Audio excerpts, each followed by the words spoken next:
Welcome to Access USI. I'm Marina Current. And I'm Kane Jones. Here are USI's top stories. Tuition has increased slightly here at USI. Here's the story.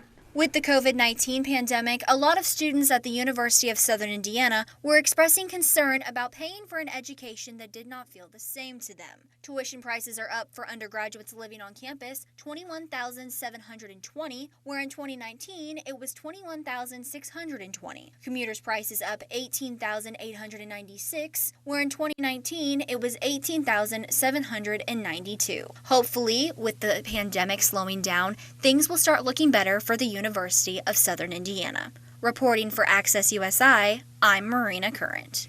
The Evansville Water and Sewer Utility is presenting the creation of a new water treatment plant.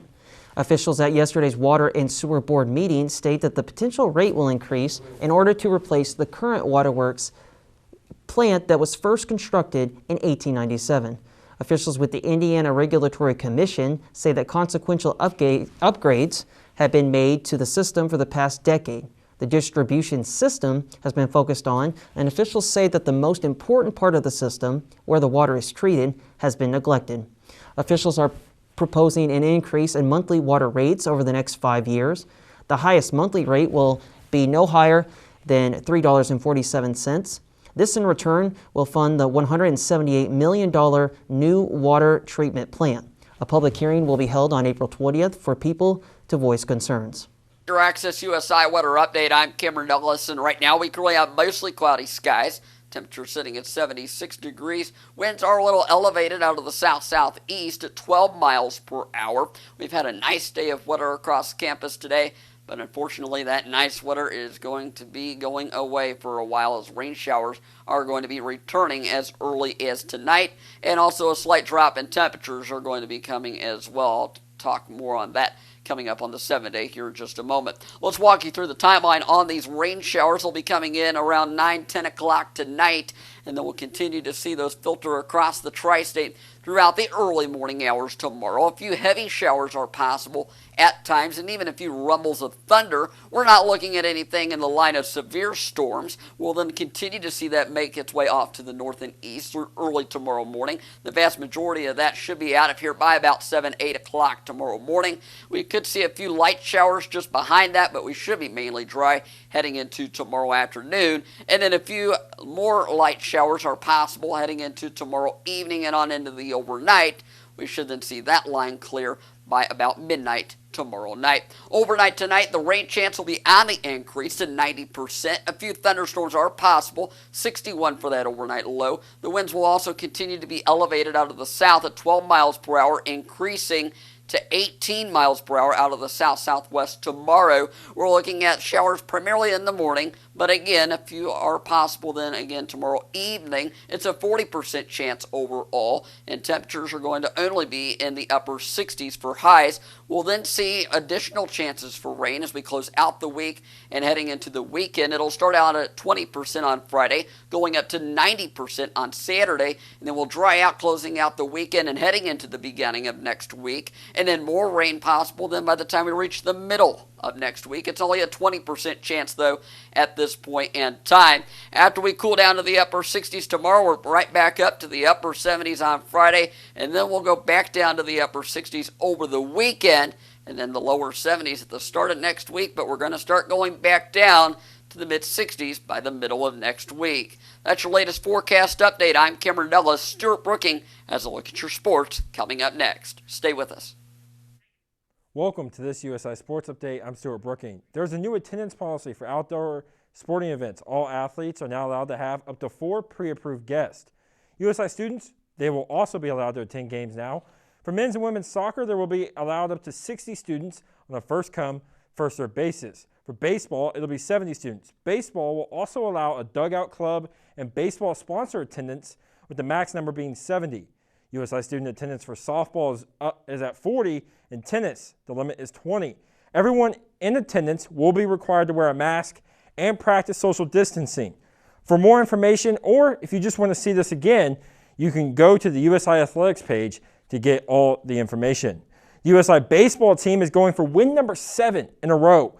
The Eagles are playing a familiar foe. That foe, Kentucky Wesleyan. The rivalry between these two teams dates back to Kentucky Westland's days in the GLVC. USI leads the all-time series versus KWC, 31 wins to 20 losses. But the Eagles have lost the last two. USI men's soccer team will have a weekend slate of games this weekend before they end the season on the road next week versus McKendree. Now that game versus McKendree could have some big implications on the GLVC tournament depending on how this weekend shakes out. Both the Bearcats of McKendree and the Eagles sit at 5-5 and are tied for 6th in conference.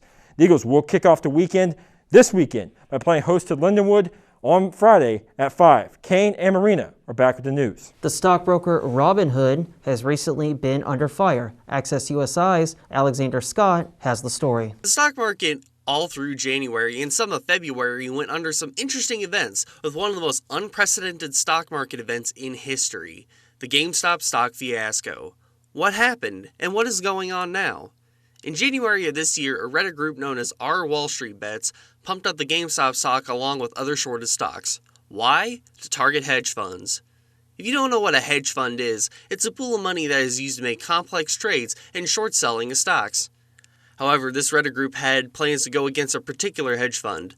With this group hyping and pumping up GameStop stock, it bankrupted a hedge fund named Melvin Capital. However, that short victory reared its ugly head with Robinhood, along with other investment companies limiting stock or blocking buying stock completely, with Robinhood being the biggest aggressor of the bunch. This is unprecedented in the stock market for many reasons, in which a broker restricting purchasing of stocks but allowing selling of them has occurred, along with the fierce outrage that followed throughout social media, with some young and upstart investors losing out as a result. One billionaire with this uprising was also lashed out at from the public on social media. His name, Leon Cooperman, after saying on CNBC, "The reason the market is doing what it's doing is people are sitting at home getting the checks from the government, okay? And this fair share is a concept. It's just a way of attacking wealthy people, and, I think it's inappropriate. We all got to work together and pull together." There are over 50 lawsuits filed against Robinhood for this practice, with its CEO apologizing to Congress and releasing a statement saying, and quote, "First, Robinhood Securities put restrictions in place in an effort to meet increased regulatory deposit requirements, not to help hedge funds.